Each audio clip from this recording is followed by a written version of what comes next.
Bismillahirrahmanirrahim.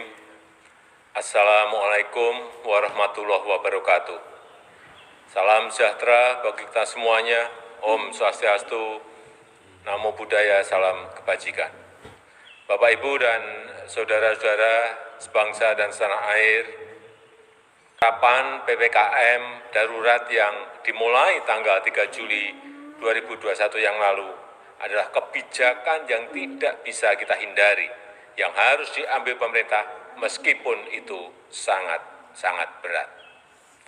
Ini dilakukan untuk menurunkan penularan COVID-19 dan mengurangi kebutuhan masyarakat untuk pengobatan di rumah sakit, sehingga tidak membuat lumpuhnya rumah sakit lantaran overkapasitas pasien COVID-19, serta agar layanan kesehatan untuk pasien dengan penyakit kritis lainnya tidak terganggu dan terancam nyawanya.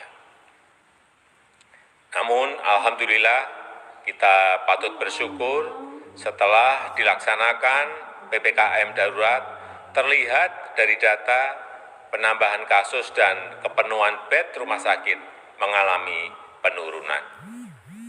Kita selalu memantau, memahami dinamika di lapangan, dan juga mendengar suara-suara masyarakat yang terdampak dari PPKM. Karena itu, jika tren kasus terus mengalami penurunan, maka tanggal 26 Juli 2021 pemerintah akan melakukan pembukaan secara bertahap. Pasar tradisional yang menjual kebutuhan pokok sehari-hari diizinkan dibuka sampai pukul 20 dengan kapasitas pengunjung 50%. Pasar tradisional selain yang menjual kebutuhan pokok sehari-hari diizinkan dibuka sampai dengan pukul 15 dengan kapasitas maksimal 50%. Tentu saja dengan penerapan protokol kesehatan yang ketat, yang pengaturannya akan ditetapkan oleh pemerintah daerah.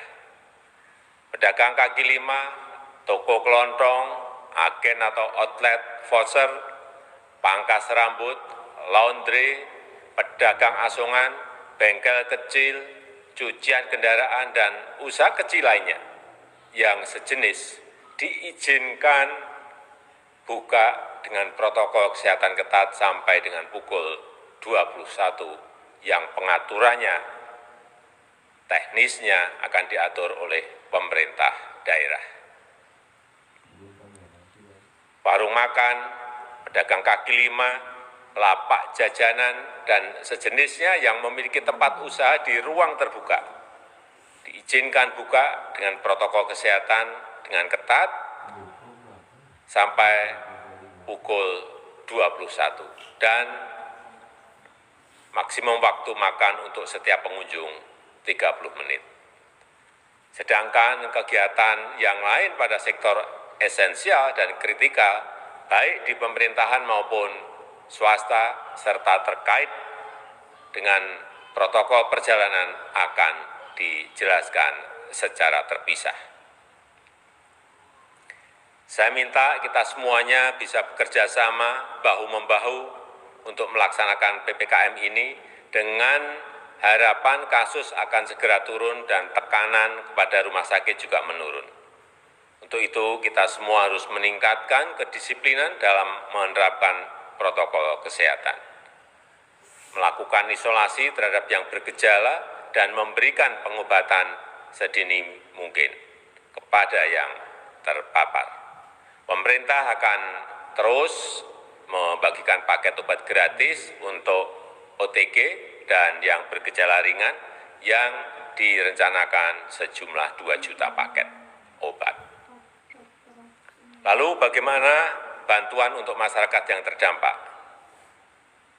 Untuk meringankan beban masyarakat yang terdampak, pemerintah mengalokasikan tambahan anggaran perlindungan sosial 55,21 triliun rupiah berupa bantuan tunai yaitu BST, BLT Desa, kemudian PKH, juga bantuan sembako, bantuan kuota internet, dan subsidi listrik diteruskan.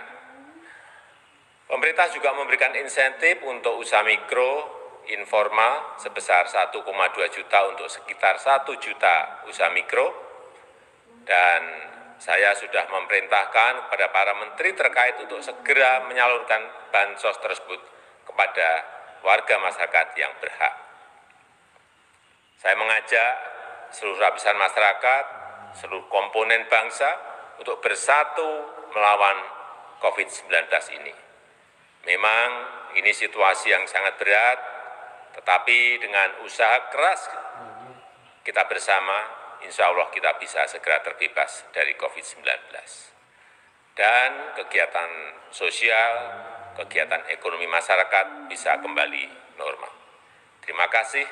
Wassalamualaikum warahmatullahi wabarakatuh.